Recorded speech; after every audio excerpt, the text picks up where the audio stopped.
el diputado del Distrito 4, representando la Federación Regionalista Verde, Jaime Mulet. ¿Cómo estás? Muy bien, Ariel, muchas gracias. Muy buenos días a todos y todas los amigos y amigas que nos están viendo a través de las redes de Presidenciales Chile. Gracias, Jaime, por acceder a conversar con nosotros. Y durante esta semana ha estado en la conversación pública debido a que eres uno de los que ha planteado esta amnistía por el bono clase media.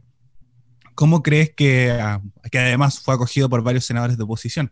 ¿Cómo crees que va a ir avanzando esta medida? Y también el motivo, porque ya sabemos toda esta situación que generó que tienen que devolver este dinero a las personas que recibieron por error el bono clase media de 500.000 pesos. Mira, a mí me parece una buena alternativa, una buena solución la que propuse a través de una propuesta, de un proyecto de ley de amnistía, que al final tuvo que entrar por el Senado porque debe ser así en el caso de la amnistía general. Y varios senadores acogieron mi propuesta. El senador Francisco Buenchumilla lo firmó junto a otros senadores. ¿Por qué propongo la amnistía yo para estos 437.000 chilenos y chilenas que hicieron una declaración jurada, equivocada, falsa, falseada, por distintas razones? Porque yo creo que no se actuó de mala fe, creo que hubo una especie de error común. El error común es un error cuando muchas personas incurren en él, porque la información que se entregó respecto del bono clase media fue una información dada desde el gobierno, particularmente por el presidente Piñera, por el ministro de Hacienda, que era un bono muy abierto hacia la clase media, donde se valoró y se resaltó aquellos aspectos que al gobierno le interesaban, que era de acceso universal. Se competía incluso con el 10% que estábamos patrocinando nosotros en ese momento, desde la óptica del gobierno. Y la gente, a mi juicio, de buena fe, escuchó eso, lo que se priorizó en las redes sociales, lo que se priorizó en las propias declaraciones públicas del gobierno, y no la letra chica, donde mucha gente incurrió en error. ¿Por qué? Porque como todas estas cosas que propone Piñera, a veces se habla y se plantean grandes discursos, beneficios que supuestamente van a llegar a millones de chilenos y tienen muchas letras chicas. Y dentro de esa letra chica estaba que había que tener solo ingresos entre 400.000 y 2 millones de pesos, que tenía que haberse reducido esos ingresos durante los últimos 3 o 4 meses, no recuerdo bien, en un 30% a lo menos. Además, después la plataforma del Servicio de Impuestos Internos, donde había que hacer la solicitud de esto, tampoco estaba bien habilitada y hubo que hacer una declaración jurada respecto del mes de julio. Bueno, y ahí toda esa letra chica no se difundió de la misma manera como el bono en sí mismo. Entonces creo yo que hubo mucha improvisación y creo que las personas que se equivocaron no cometieron delito. Entonces la amnistía que yo he propuesto lo que busca es que no se les persiga penalmente, criminalmente. No se trate de meter preso a esa gente, porque el delito igual es un delito de una pena no simple, digamos una pena que tiene cierta magnitud. Esa gente va a quedar con sus antecedentes manchados, va a hacer además mover a toda la judicatura, al Ministerio Público, en circunstancias que hay otras prioridades. Entonces, yo planteo la amnistía general de orden penal, pero no así el no pago. El no pago, la condonación, el perdonazo no lo planteamos nosotros. Lo que planteo yo es no perseguir criminalmente a las personas. Los que se equivocaron deben devolver el dinero. Es lo que tendrían que hacer, salvo que el gobierno, que es el que tendría la facultad para condonarlo, pero no perseguir penalmente a esa gente. Eso es lo que buscamos. Y poniéndonos en el caso de no devolución. Poniéndonos en el caso de no devolución, la idea es que no sean sancionados penalmente, aunque no lo devuelvan o no lo devuelvan, o sea que no actúe la justicia criminal en contra de ellos. Creo yo que el Ministerio Público, los tribunales, deben estar orientados fundamentalmente a terminar con la delincuencia, el narcotráfico, los robos, los asaltos, los portonazos. Imagínate 437.000 juicios contra 437.000 personas. La cantidad de recursos que el Estado debe disponer también es una situación, por lo demás, que a mí me parece muy injusta con esa gente de tratar de criminalizarlos. Ahora, devolver el dinero sí. Por eso que hay que separar la cuestión penal de la deuda propiamente tal. La deuda sí, y el Estado tiene instrumentos que no son tan caros como para cobrar, por ejemplo, la devolución de impuestos, en las retenciones y otras maneras en que el Estado puede cobrar sin tener que gastar sin que salga más cara la vaina que el sable, como se dice, ¿cierto? Más caro, ¿cierto? Hacer todo eso que lo que se va a recuperar. Siguiendo la conversación respecto a como estos salvatajes económicos que el Congreso ha planteado para la ciudadanía, está el segundo retiro del 10%. ¿Tú crees que es una buena medida? ¿Crees que quizás, por ejemplo, bueno, mucha gente se quedó sin sus ahorros ya con el primer retiro, y no será una medida que quizás podría profundizarse de otras maneras para que llegue a más cantidad de gente que este segundo retiro del 10%? Mire, yo fui autor del primer retiro del 10%, que llegó a 10 millones de chilenos y chilenas. Y la verdad es que creo yo que fue una muy buena medida frente a la inacción del Estado, frente a la inacción del presidente de la República, del gobierno, para ir en ayuda especialmente de millones de chilenos que habían visto disminuidos sus ingresos y que no accedían a ninguna ayuda, que están en una situación de desesperación. Creo que el 10% fue una muy buena medida, ya que el gobierno no actuó. Quizás no era la primera medida que yo hubiera tomado si hubiera sido presidente de la República. La primera medida que yo hubiera tomado es ir con ayuda directa desde el Estado a esos millones de chilenos, como lo han hecho muchos países. Había margen en las rentas, en los ingresos o a través de deuda o a través de los fondos, de los bonos, de los fondos soberanos del país, en fin, había margen para llegar. Pero el gobierno no lo hizo, por eso que se aprobó el 10% que impulsamos nosotros. Y yo me siento muy contento de haber hecho eso. Y creo que eso le permitió a los chilenos y chilenas, a 10 millones, poder aliviarse los meses de agosto, septiembre y quizás octubre. Algunos lo sacaron en 2 cuotas. Pero obviamente un segundo 10% tiene otras características. ¿Por qué? Tú lo señalabas en la pregunta. Ya hay cerca de 3 millones de chilenos que ya salieron, que no tienen nada, que es gente muy vulnerable también. A esos 3 millones con un segundo retiro no le va a llegar nada. Hay otros chilenos que no retiraron el 10%, retiraron el 90, el 80, que igual tienen muy poquitos recursos. Ya saldo tampoco les va a solucionar mucho. Y hay dos situaciones defectos que tienen el segundo 10% que hay que corregir. Uno, que es la regresividad, que hay gente de mucha plata que aprovecha el retiro del 10% y hace un ahorro tributario. Y eso creo yo que es injusto otorgárselo a las familias más ricas del país, ese ahorro tributario, porque no tributan sacando el 10% de los ahorros. Y lo otro que hay que corregir también, que es no dañar las pensiones futuras. Con el primer 10% nosotros lo impulsamos y seguimos adelante porque la inmensa mayoría de la gente estaba protegida por el Estado con el aporte al pilar solidario en su futura pensión. Entonces no dañábamos las pensiones futuras. O se dañaban muy tangencialmente, se estudió eso con mucho cuidado. Se dañaban algunas pensiones en un porcentaje relativamente bajo de la pensión futura. El segundo 10% lo dañaría más, salvo, que es lo que yo propongo, que se comprometa el Estado a devolver esa plata a la cuenta de capitalización individual de las personas que hagan el retiro al momento de jubilar a través de un bono de reconocimiento. Entonces se puede hacer un segundo retiro, como conclusión te señalo, en la medida que se corrijan, a mi juicio, esas cosas para no dañar significativamente las pensiones futuras. Ahora, si el Estado llega en ayuda directa a la gente que más lo necesita de manera masiva, sin tanta letra chica, uno podría evitar el 10%, el segundo 10%, pero yo, así como veo al gobierno y al ministro de Hacienda, la verdad es que no entienden mucho el ministro de Hacienda de lo que pasa y ponen el foco fundamentalmente en la ayuda a las grandes empresas y creo que vamos a terminar aprobando en definitiva el 10%, este nuevo 10%, venga como venga, por la desesperación de la ciudadanía y la necesidad que es evidente. Y siempre en negociaciones constantes, y una de las declaraciones que dio el ministro de Hacienda, Ignacio Briones, es que es una o la otra, o la reforma de pensiones o el retiro del 10%.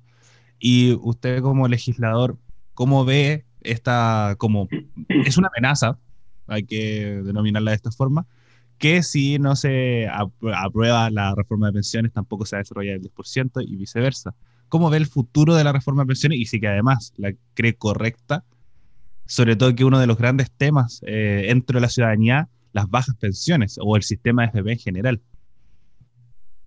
Bueno, los regionalistas verdes hemos propuesto terminar con la AFP. O sea, nosotros hace mucho tiempo antes del estallido social, digamos. Nuestro partido es un partido nuevo, tiene solo 2 años y un poco más. Y claro, ya en abril, mayo del año pasado hicimos una propuesta previsional para extinguir el sistema de AFP. Parto por ahí, porque efectivamente el sistema de AFP fracasó absolutamente.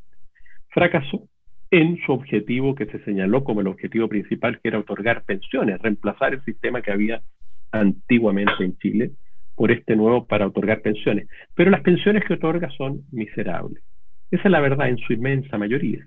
Fíjese que las personas que cotizan, de todas las personas que están en edad de cotizar, cotiza poquito más del 50% de personas. O sea, ya hay una mitad de personas en edad de cotizar que cotiza cero, nada. Un sistema de pensiones no puede ser así, tiene que ser universal. Es bastante absurdo. Y de los que cotizan, cerca del 80% termina recibiendo ayuda del Estado para poder enterar su pensión a través del aporte al pilar solidario. De todas las platas que se pagan en Chile de pensiones, incluso metiendo a la Fuerza Armada, el sistema antiguo, el 75% del gasto público viene del Estado. Solo un 25% sale de los fondos de pensión. Entonces es un sistema fracasado absolutamente. Ahora, si no se hace una buena reforma previsional, obviamente las pensiones van a seguir siendo bajas. Se le han hecho planteamientos al gobierno, pero el gobierno no quiere. El gobierno quiere mantener la AFP, quiere mantener el sistema previsional de capitalización individual, y ahí está la pugna hoy día en el Senado, donde no se han puesto de acuerdo los senadores para ver cómo destrabar este conflicto que hay, donde se ha planteado una situación de orden intermedio que a nosotros no nos gusta, pero creemos que por lo menos un avance, donde dicen mejor el 10% dejémoslo a la AFP, pero este 6% adicional que tiene que empezar a cotizarse en el futuro por parte de los empleadores debería ir a solidaridad. Es una situación intermedia. El 6% adicional iría a solidaridad en distintos mecanismos que establece las propuestas que se han hecho. Pero el gobierno tampoco quiere. El gobierno no quiere en definitiva tocar a las AFP, y eso tiene trancado ese proyecto porque se requiere mayoría para poder aprobarlo. Y es una mayoría calificada, ya que es una reforma de orden previsional, y donde la llave la tiene el Ejecutivo, ya que todas esas materias son de orden. Solo el presidente de la República puede hacer propuestas legislativas, no los parlamentarios. Entonces estamos en una situación trabada allí. Y claro, si hubiera una reforma previsional rápido ahora, se complicaría el segundo 10%, porque esa reforma previsional de alguna manera contaría con los fondos que tiene la gente de la AFP y se proyectarían.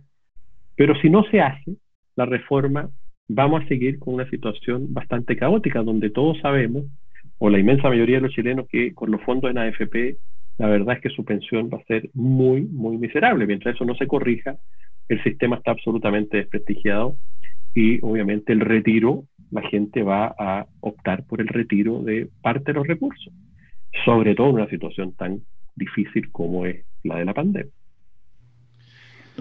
Y dentro de sus distintas respuestas ha dado bastantes guiños al tema de la Constitución, como lo acaba de nombrar, que esté entrampado de los quórums supramayoritarios, que solamente el presidente de la República es el que cambia el tema de platas, presupuestos. Y aquí vamos a pasar a algo que nos viene en 9 días, que es el plebiscito. El plebiscito y una eventual victoria del apruebo de camino a un proceso constituyente dentro de los próximos años. Usted también es presidente del Partido Regionalista, o Federación Regionalista Verde Social, y le pregunto cómo se preparan para el plebiscito. Mira, con hartas ganas, la verdad, y trabajando en cada una de las regiones de nuestro país. Nosotros tenemos presencia en todo Chile. Este partido nació hace poquitos años, hace 2 años y medio, casi 3 años ya, y la verdad es que está constituido, partió en 5 regiones, y ya vamos a llegar a 12 regiones ahora, en las próximas semanas ya, y con presencia prácticamente todo el país, digamos, incluida la región metropolitana. ¿Cómo estamos trabajando? Yo te diría, tenemos un partido que, más que partido, un verdadero movimiento político, la Federación, con mucha actividad en las regiones. con enfoques distintos, con énfasis diferente, porque precisamente somos regionalistas, cada región tiene grados de autonomía en la definición de sus estrategias, de sus candidaturas, de cuál es énfasis colocar, y por ejemplo tenemos en Iquique, en Arica, en fin, un trabajo muy fuerte con nuestros militantes, con los extranjeros también, y no solo políticos, sino que sociales, en fin. El partido se desarrolla de manera bien diversa, con una base obviamente común. Es muy interesante lo que estamos armando, digo yo, esta federación regionalista. ¿Y por qué le digo eso? Porque los énfasis se colocan en distintos aspectos. Por ejemplo, nuestros amigos regionalistas, compañeros regionalistas de Gualmapu, de la Araucanía, están trabajando muy codo a codo con las comunidades mapuches, entendiendo que ahí hay una sintonía entre los regionalistas, que buscamos grados de autonomía, de decisión propia en las regiones con las demandas del pueblo mapuche, y sintonizamos muy bien. En la región metropolitana, nuestros afiliados y militantes están trabajando en distintas zonas, particularmente en las comunas del sector poniente y sector sur, ayudando en las ollas comunes, ayudando en procesos de apoyo con sanitización, y de esa manera también haciendo política desde la acción. En Atacama estamos ayudando abiertamente en la búsqueda de alimentos para ir a las ollas comunes, a la gente que le falta. Yo le diría que hay una actividad desde la acción en la Federación Regionalista, un partido que conecta mucho con la ciudadanía, eso es lo que pretendemos, ser eficientes, ser útiles, y que nos vean de esa forma. Entonces, claro, en esa actividad uno va haciendo también la actividad política, y señalándole a la gente la necesidad de que vaya a votar el 25 de octubre, que apruebe, ¿cierto?, para abrir y desatar el proceso constituyente que nos puede ayudar si hacemos las cosas bien, nos abre la esperanza, y si hacemos las cosas bien podemos construir o comenzar a construir un país mucho, mucho mejor si se hacen las cosas bien.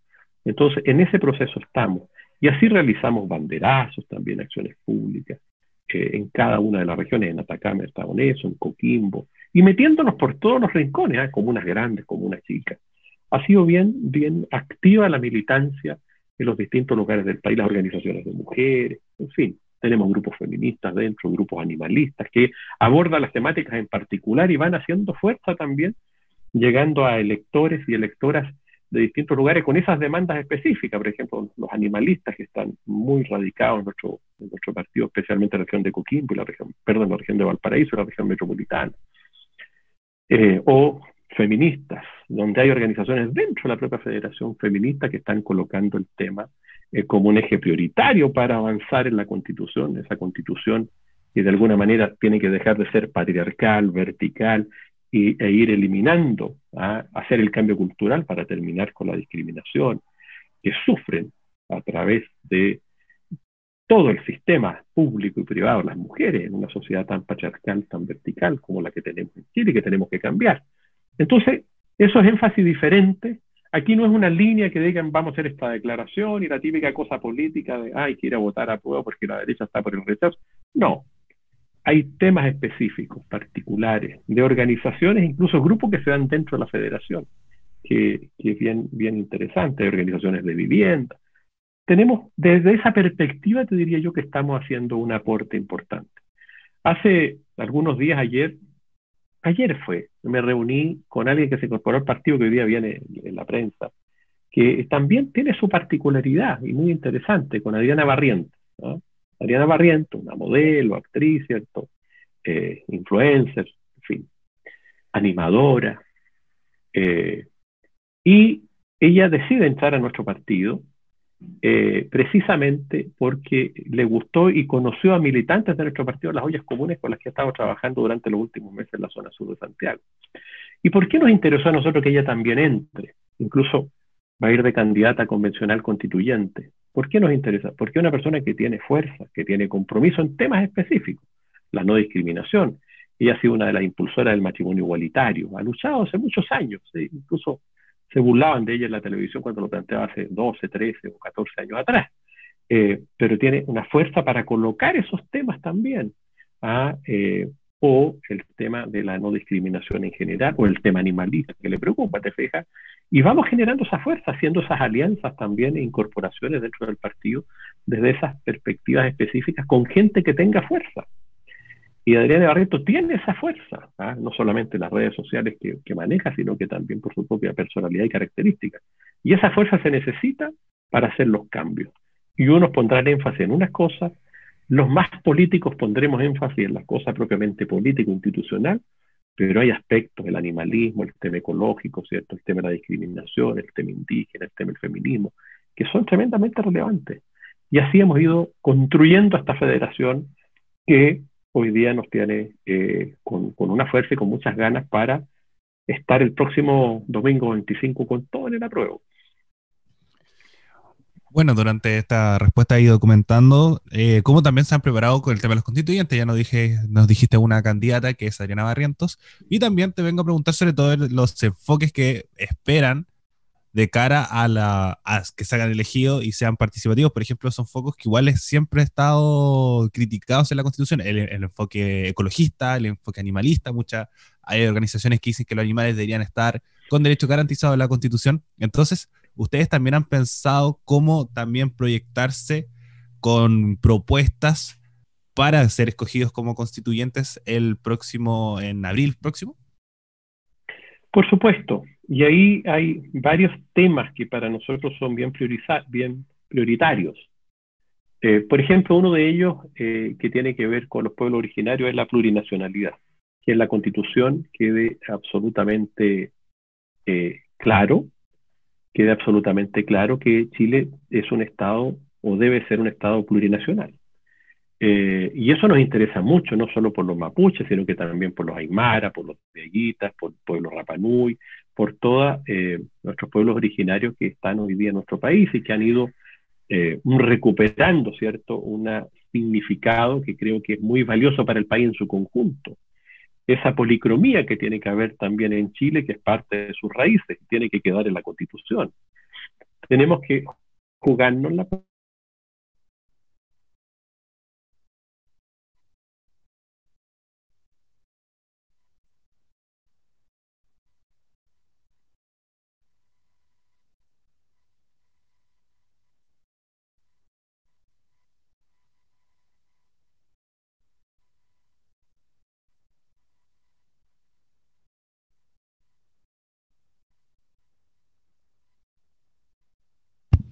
Bueno, estamos teniendo problemas técnicos con el diputado Jaime Mulet, así que estamos a la espera de que pueda restablecer su conexión, pero mientras pueden ir dejando sus preguntas en los comentarios para poder hacérsela al diputado por el Distrito 6, Jaime Mulet, representante del Partido Regionalista Verde y además presidente de este partido.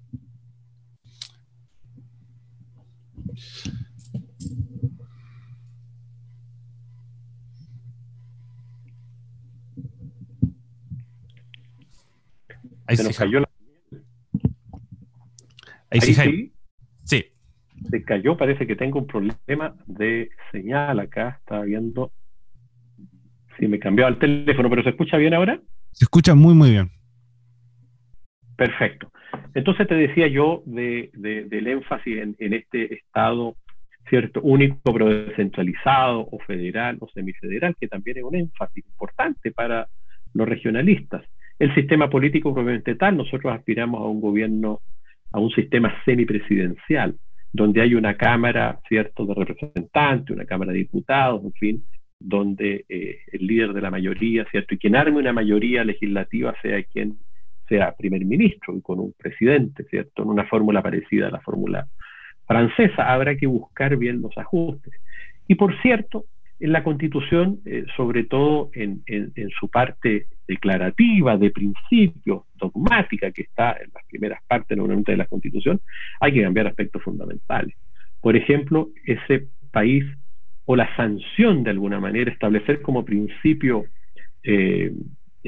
básico, esencial, la no discriminación, la sanción, el reproche político hacia la discriminación, hacia la segregación, que es tan común en nuestro país todavía, un país tan todavía patriarcal, le diría yo, y muy xenófobo, discriminador. Veíamos hace algunos días atrás en la retoma de un municipio en Curacautín, me parece, cómo gritaba a la gente que no salten mapuches, con una clara actitud de discriminación, de cierta odiosidad. Bueno, y ahí en los principios que queden en la Constitución tienen que ir elaborando también las bases esenciales por las cuales nos vamos a regir y donde de alguna manera quede claro que se va a sancionar, ¿cierto? Todas esas discriminaciones y que la legislación tiene que ir hacia un país más integrado también. El rol del Estado en la economía, ¿ya? La actual Constitución tiene un rol, el Estado, solo subsidiario, ¿ya? Después de todas las organizaciones intermedias que hay.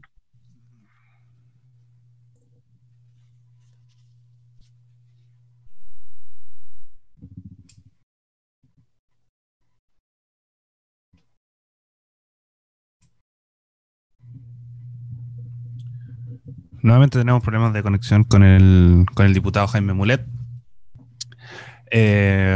Bueno, disculpa a nuestra audiencia que nos está escuchando en este momento, pero son cosas que suceden con lo telemático. Así que estamos a la espera de que él pueda retomar su conexión y poder seguir conversando con nosotros. Pero recuerden que pueden ir dejando sus preguntas en los comentarios para poder realizarse al diputado Jaime Mulet cuando al final de una conversación con él, creo que ya retomamos conexión con él. Tenemos problemas, ¿eh? Voy a tratar de cambiarme de señal. Ariel, deja ver. Sí. No me aparece la señal acá me voy a conectar a mi celular. Pues la señal, aquí estamos con los problemas de los... Son cosas que no suceden a todo el mundo, así que se entiende completamente. Y agradecemos también a nuestra audiencia que se quede esperándonos para seguir esta interesante conversación con el diputado Jaime Mulet, presidente del Partido Regionalista Verde Social.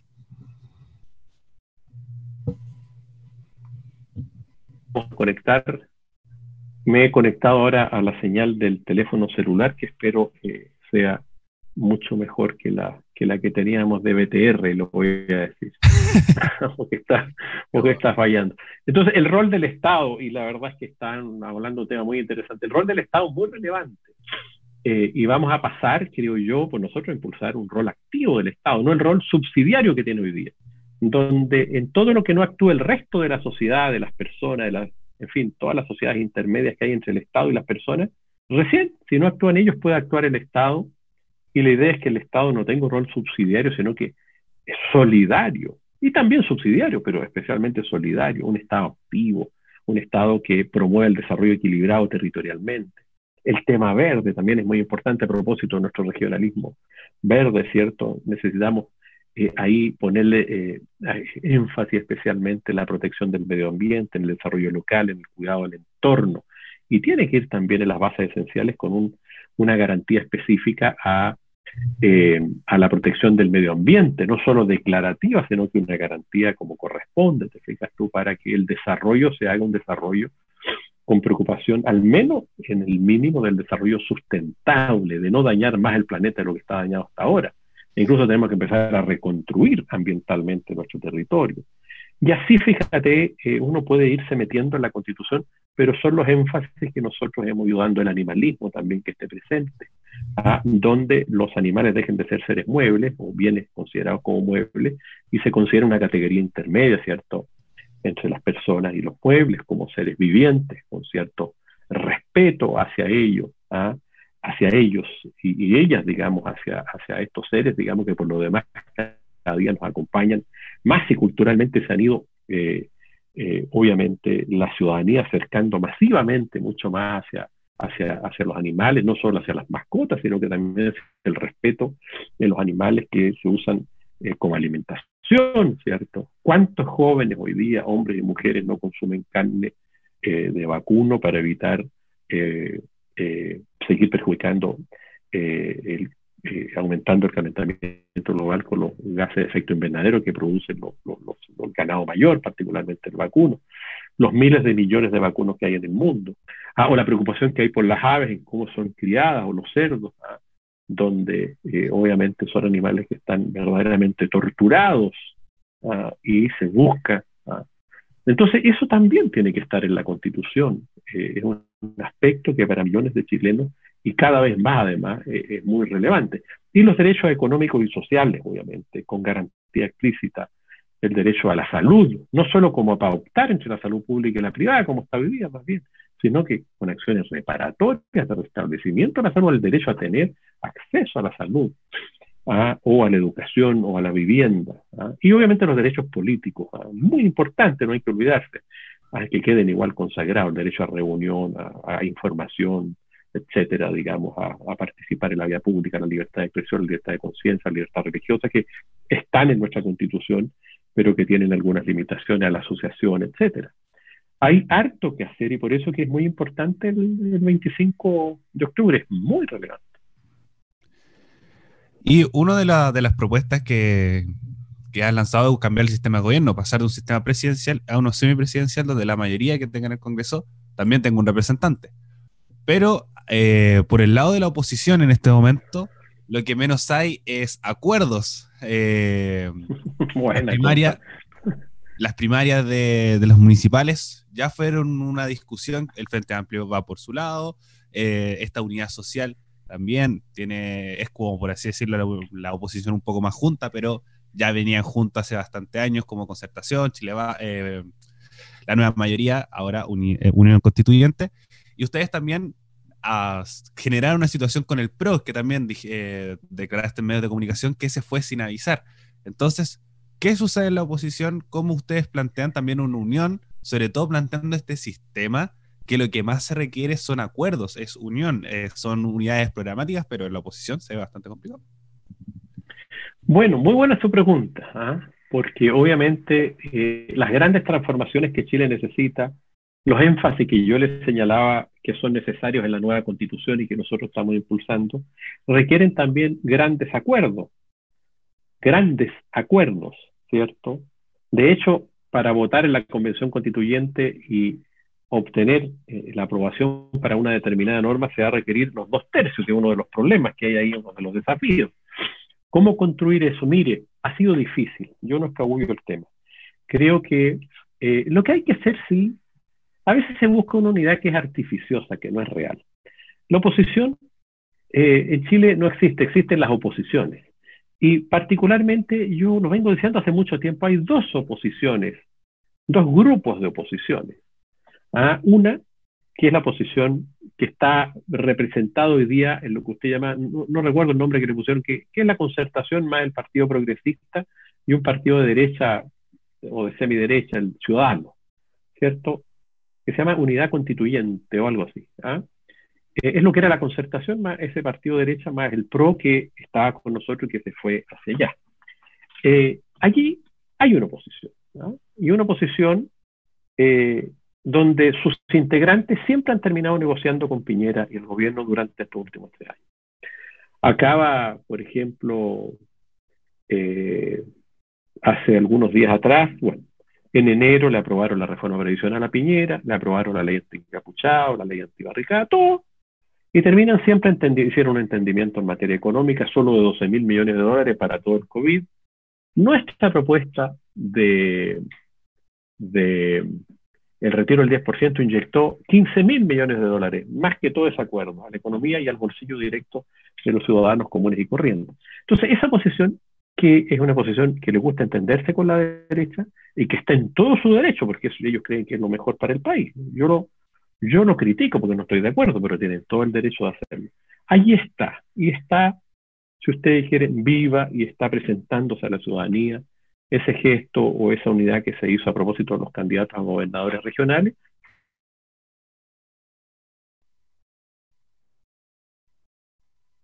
Fue una expresión de ello.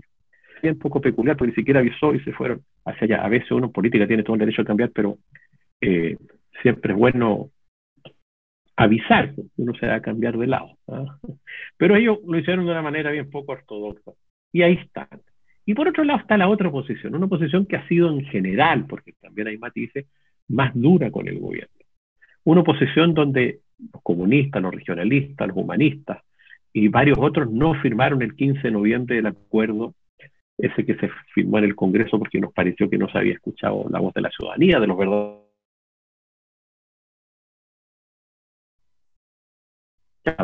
Esa oposición, por ponerle 2 o 3 ejemplos, que no le ha aprobado eso, el bono de 50.000 pesos con lo que partió Piñera para arreglar la crisis del COVID en un primer momento. Esa oposición, obviamente, está acá, pues, y es una oposición que nosotros le llamamos una posición transformadora, antineoliberal, y que creemos que se expresa de otra manera. Entonces creo que hay que poner las cosas en su lugar y no buscar la unidad por la unidad cuando no existe la unidad. Y es la ciudadanía la que le tiene que poner el apoyo a través de las urnas a una o a otra, ¿cierto? Si la ciudadanía las deja equilibradas, bueno, esa es la realidad.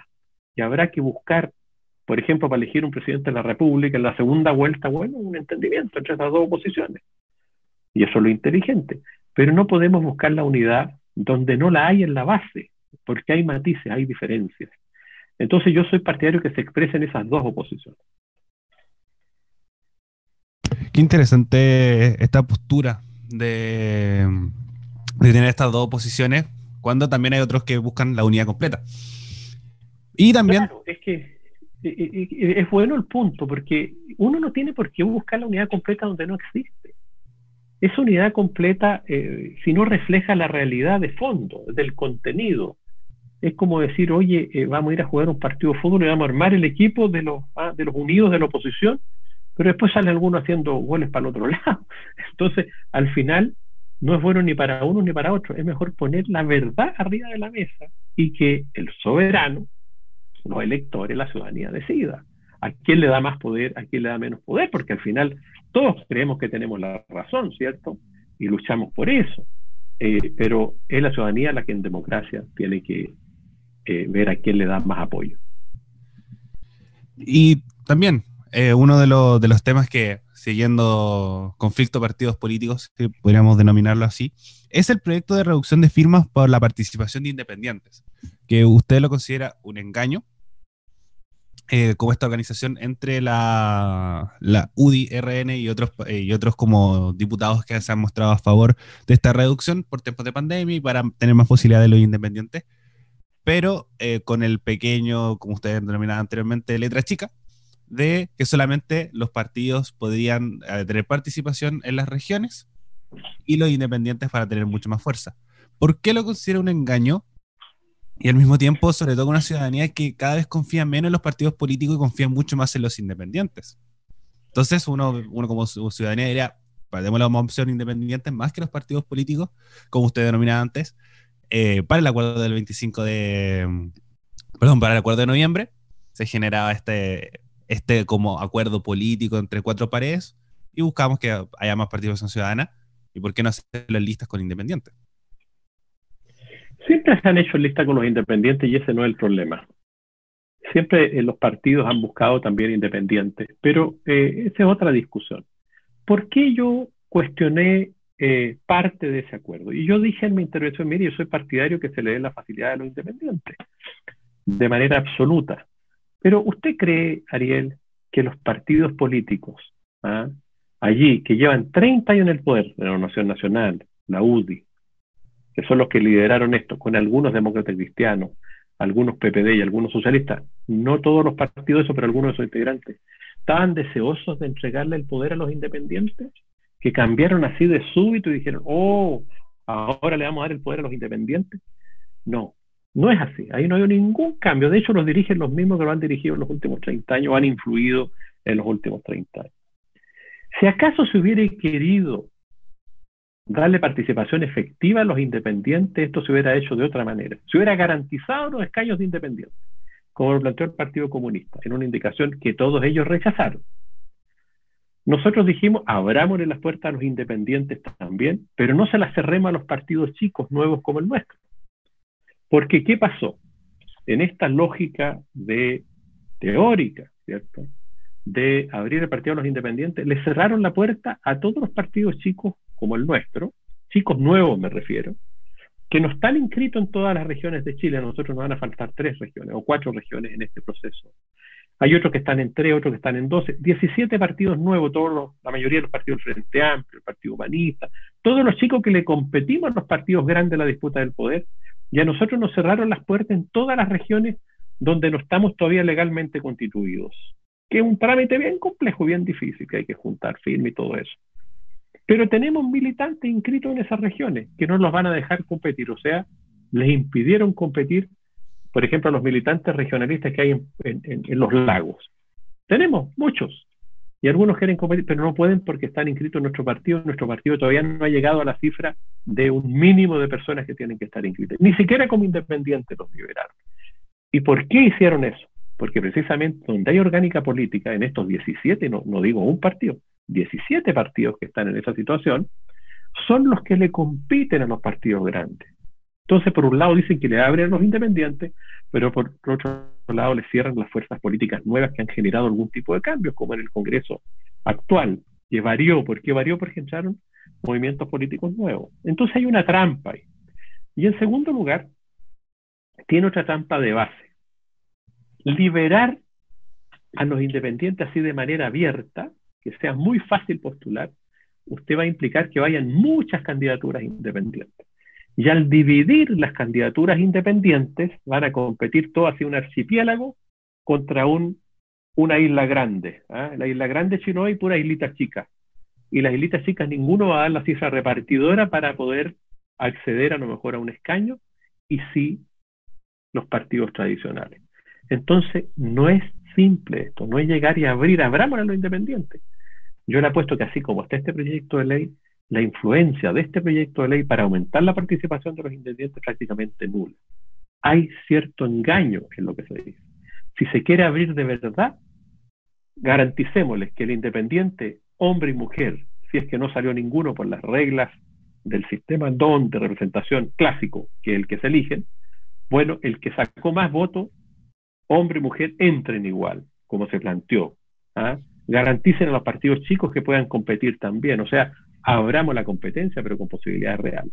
Entonces ahí hay letra chica. Mire, si no se va a transformar la señora Van Rieselberghe, ni el señor Monker, que hoy día está en el ministerio, ni quien presida Renovación Nacional hoy día, no, el senador Trueno, o el que sea, de un día para otro les dio el amor, ¿cierto? Y quieren que los independientes participen, y algunos de la ADC.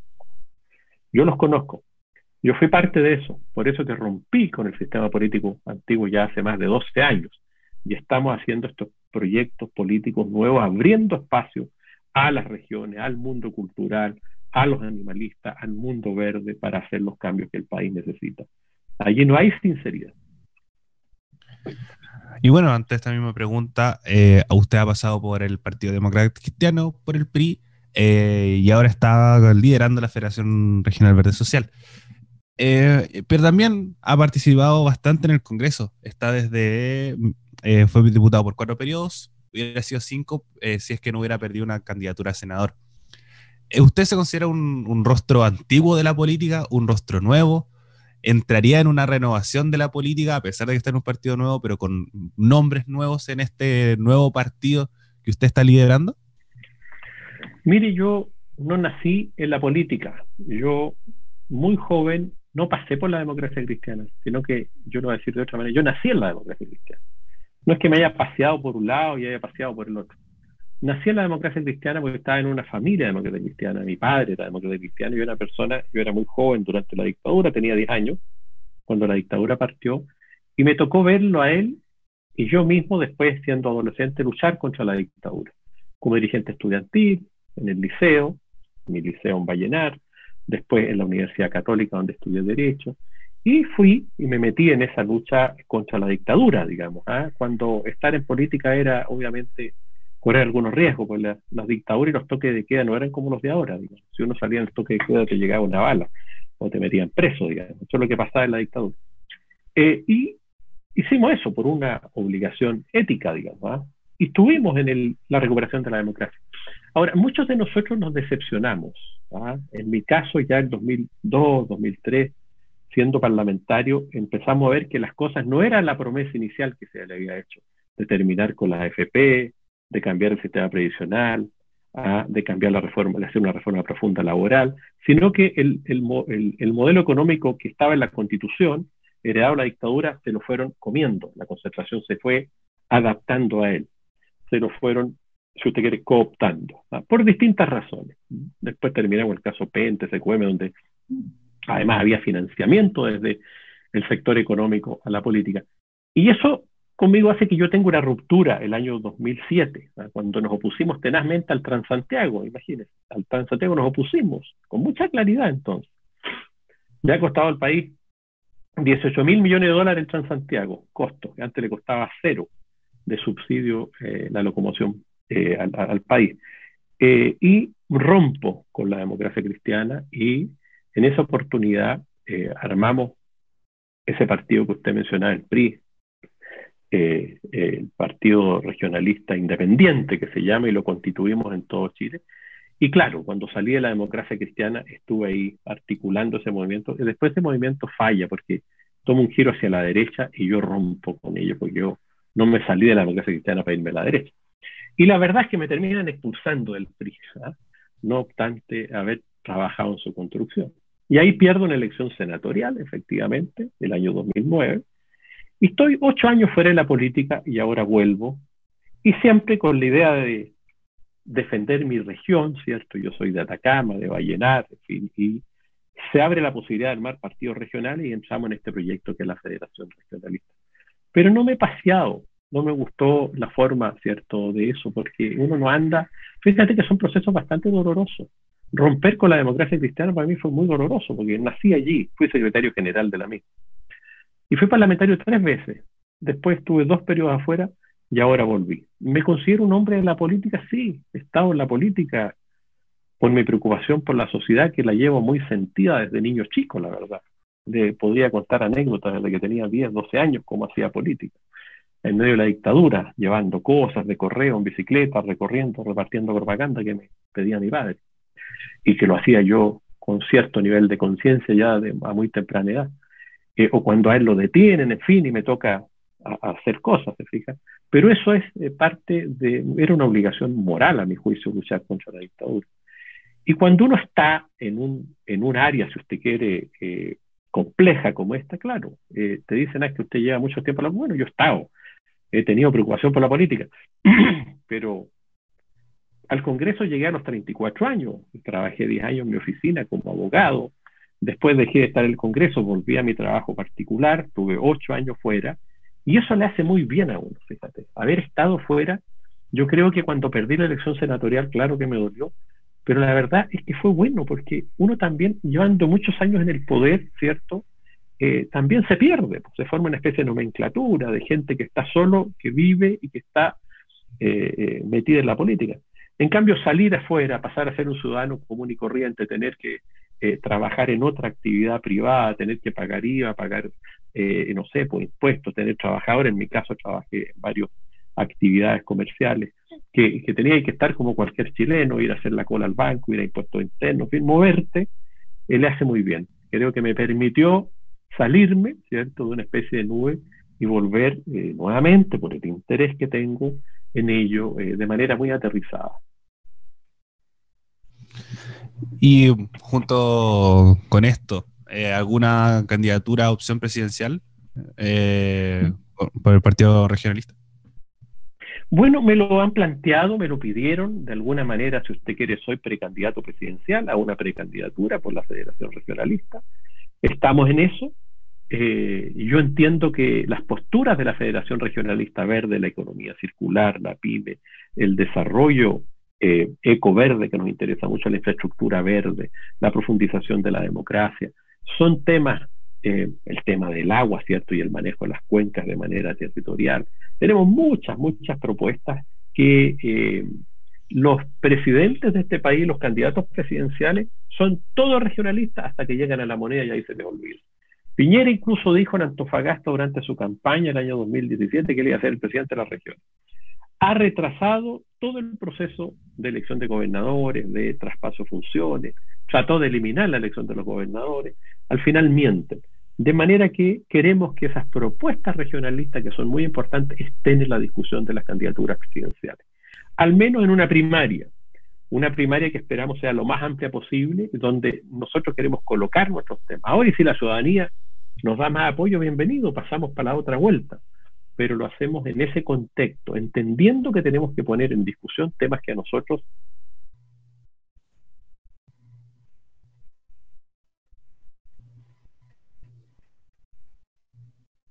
los regionalistas verdes nos interesan. La reforma constitucional, la ley que permite la elección del gobernador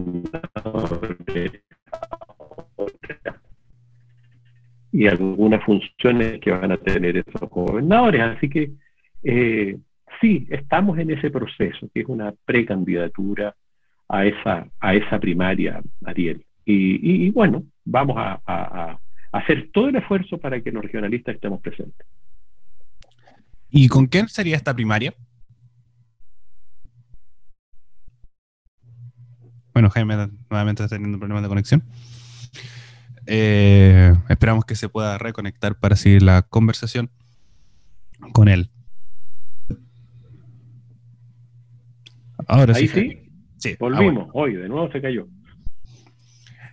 No, pero mi pregunta era ¿con quién sería esta primaria? Bueno, nosotros queremos una primaria lo más amplia posible en materia presidencial. Ojalá está de nuestros amigos más cercanos, está Jadwe en el Partido Comunista, está la Pamela Giles, gran candidata también, con mucho respaldo ciudadano desde ya en el Partido Humanista. Estamos los regionalistas, y ojalá de la concertación también, y hagamos una sola primaria. Y si no se puede, bueno, hacer las dos primarias de las dos fuerzas. Beatriz Sánchez, está Guillet, por ahí mencionan a Francisco Buenchumilla, que es un hombre de la democracia cristiana, uno de los pocos progresistas que quedan allí dentro de su estructura de senadores y diputados. Entonces hay muchos. Ahora nosotros vamos a tratar de que sea lo más amplia posible, y si no, se va a dar lo que conversábamos hace un rato atrás. Se van a dar dos expresiones, pero hay que ir, si se dan esas dos expresiones en primaria, ¿cierto?, pero con el sentido de converger en una segunda vuelta. Y en esa segunda vuelta las dos oposiciones, en ese evento teórico, tienen que ponerse de acuerdo. Y si usted quiere, los más moderados ganaron y los menos moderados perdieron, bueno, hay que sumarlos para ganarle a la derecha, y el programa tendrá que ser menos moderado, digamos, más de la parte de los moderados, por decirlo en términos juntos. Si ganó la parte más transformadora ante neoliberal, que es la que nosotros queremos hacer transformaciones más profundas, bueno, el programa tendrá mayor énfasis, pero tendremos que escuchar a la otra parte para armar una mayoría. Uno no puede llegar, si no tiene el respaldo ciudadano potente, ¿cierto?, y gana en una primera vuelta pretendiendo hacer el programa completo de uno, porque no representa una mayoría. Es importante formar esa mayoría y hacer transparentemente un gobierno, y uno tendrá que bajar alguna de sus propuestas y subir otra, depende si queda en primer lugar o en segundo lugar en una primera vuelta. Y eso es lo democrático, eso es lo que hacen las democracias europeas, que son las más desarrolladas y de donde nosotros tenemos que mirar, con buenos estados de bienestar, con buenos sistemas previsionales, con buenos sistemas hoy día a la vanguardia en materia de sostenibilidad, en materia medioambiental, en fin, ir buscando los buenos ejemplos en el mundo. Y cuando no hay una mayoría abrumadora en una primera vuelta que elige un presidente, bueno, se negocia, se construye un programa que representa una mayoría, haciendo las concesiones que hay que hacer, sin imponer una minoría a la mayoría una determinada postura. Eso se intentó en Chile, lo intentó de alguna manera Salvador Allende, en esa fórmula donde el presidente ganaba con un tercio, un poco más de los votos, y era ratificado por el Congreso. Eso hay que aprender de la historia, y obviamente hay que buscar un programa que sea mayoritario, con una sólida representación parlamentaria. Lo que no hizo Piñera, entre paréntesis, Ariel. Él ganó pero no ganó el Congreso, y nunca construyó una mayoría en el Congreso, porque quería hacer siempre lo que él quería, pero no tenía un Congreso a su disposición. ¿Y por qué en el ámbito presidencial genera esta unión entre estas dos oposiciones que nombraba anteriormente y no ahora para los municipios o para un eventual constituyente? Porque el cargo es uno solo. En los consejos, en los municipios te elige concejales, elige parlamentarios, las parlamentarias, senadores. Aquí tú llegas a un solo cargo y el cargo principal, y creo que uno tiene que hacer el esfuerzo notable de tratar de ponerse de acuerdo en una primaria, pero si no ocurre está la segunda vuelta. Es para no dar ventajas, digamos. Pero yo creo que va a ser muy difícil que esa primaria sea tan abierta, muy difícil.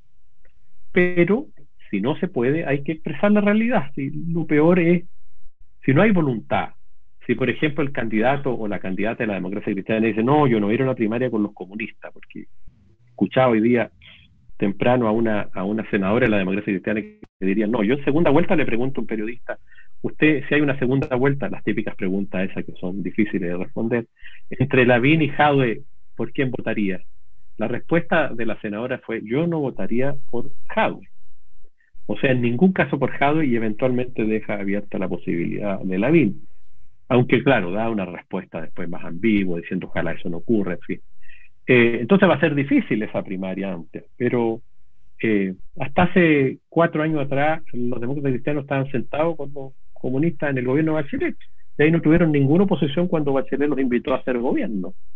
Y estuvieron dispuestos, tuvieron ministros, etcétera. Entonces, creo yo que hay que hacer ese esfuerzo unitario, y si no, bueno, que se exprese la realidad y que la ciudadanía decida, que es lo que corresponde, el soberano. Jaime, una última pregunta para ir cerrando, que es respecto al rol fiscalizador del Congreso Nacional. Durante el último tiempo hemos tenido muchas acusaciones constitucionales contra la jueza Silvia Donoso, Jaime Mañalich, ahora se viene contra el ministro Víctor Pérez. En algún momento también discutió pasar a Mónica Salaquet, la ministra de la Mujer, también por el caso Ámbar, entre otros más. Y además, ahora dentro de la ciudadanía, o por lo menos también en los comentarios, sobre todo lo que está sucediendo con Ponce de Lebrut en la Corte Suprema. ¿Cómo toma cantidad de acusaciones constitucionales por temas de tiempo, y también cómo se puede usar este tiempo, que también se ha leído mucho en redes sociales, utilizar este tiempo como cosas más prioritarias? Igual estamos en tiempos de pandemia, la crisis todavía se mantiene, una crisis económica, entre otras cosas más. ¿Cómo ve este rol fiscalizador del Congreso ante todas estas situaciones y ver qué pesa más, si es su rol fiscalizador o su rol legislativo? Bueno, depende. ¿Qué pesa más? Depende de las circunstancias, depende de los momentos. Por ejemplo, yo presido una comisión investigadora del COVID, ha trabajado 3 o 4 meses, no ha tenido tanto impacto en los medios de comunicación, pero hemos hecho un excelente trabajo revisando el comportamiento y las decisiones del gobierno a propósito de la pandemia. Hemos tenido 2 o 3 veces al ministro París y estamos ahora elaborando ya las conclusiones, porque es importante analizar y fiscalizar la actuación del gobierno, es parte de nuestro rol. ¿Fue bueno o no haber, arrendado en más de 80 millones de pesos mensuales el espacio riesgo, que tenía valor cero en ese momento? Por poner un ejemplo, se gastaron bien los recursos, se tomaron bien las decisiones. ¿Por qué se demoró tanto el gobierno en establecer la trazabilidad, el TTA, testeo, trazabilidad, aislamiento? ¿Por qué no ocupó a la atención primaria de salud desde el inicio? ¿Por qué hizo una presentación o un ataque al coronavirus de manera tan vertical, su diseño, su estrategia, y no operó con la ciudadanía, no operó con los alcaldes, no operó con la organización? ¿Por qué no operó con...? Bueno, hay mucho que fiscalizar y que ver. ¿Por qué? Pues está muriendo gente. Y si acaso el gobierno toma malas decisiones teniendo elementos de juicio suficientes, o le importa más la economía que la vida de las personas, todo eso análisis en una situación tan delicada, donde ya han fallecido más de 17.000 chilenos y otros han estado extremadamente graves, bueno, yo creo que es obligación para nosotros fiscalizar. Fiscalizar también la no ayuda. Si hay plata, ¿por qué ayudan a las grandes empresas con cifras millonarias y no a las pequeñas empresas? ¿Por qué no ayudan a los pequeños agricultores? El comercio está, parte importante del comercio está en una situación terrible, caótica, y la ayuda le llega a los grandes, ¿verdad? ¿Y qué va a significar eso? Que va a haber mayor concentración de la economía. Los grandes tienen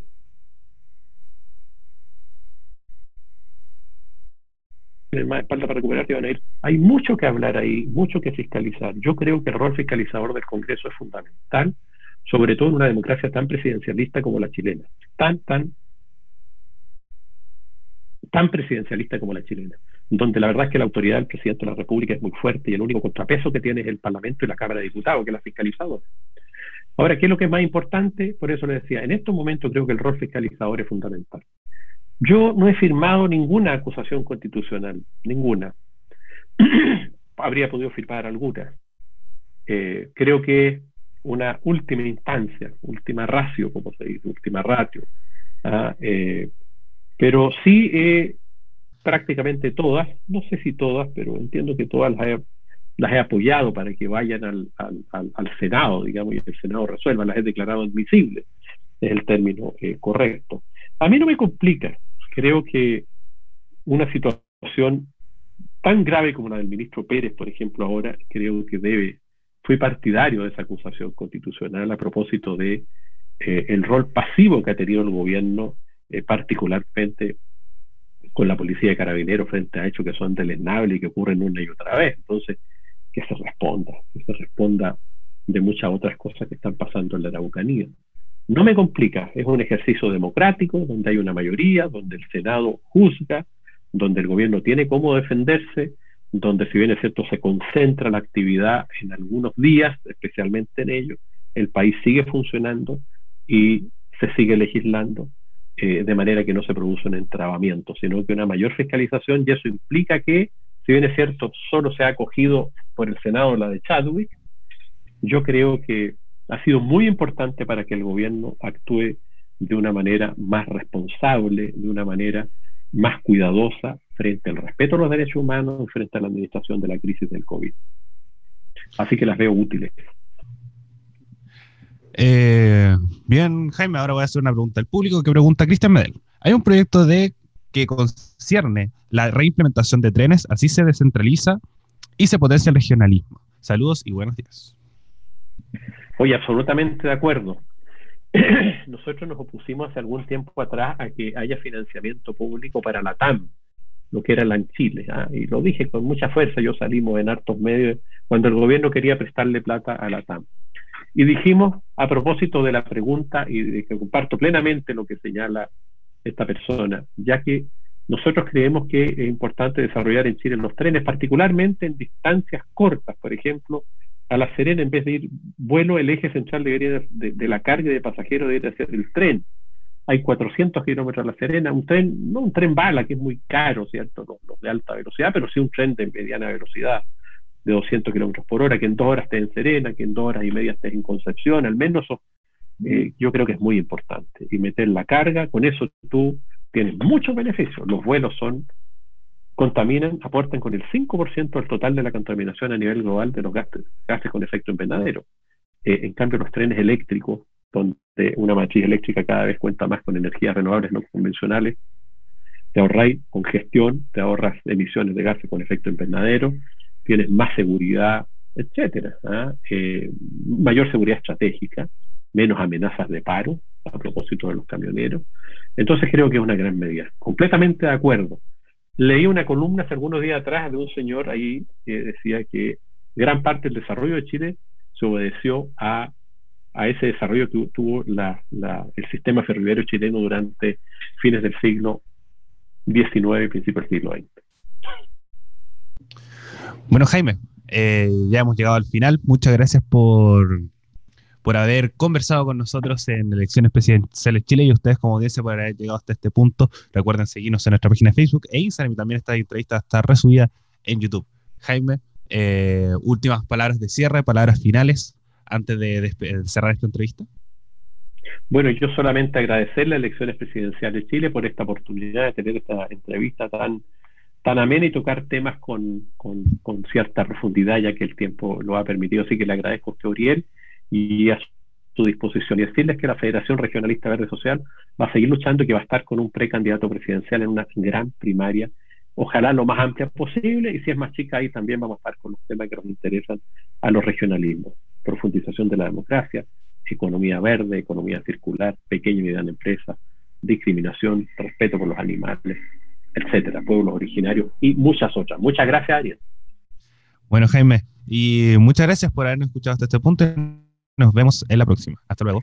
Nos vemos, hasta luego. Gracias, adiós.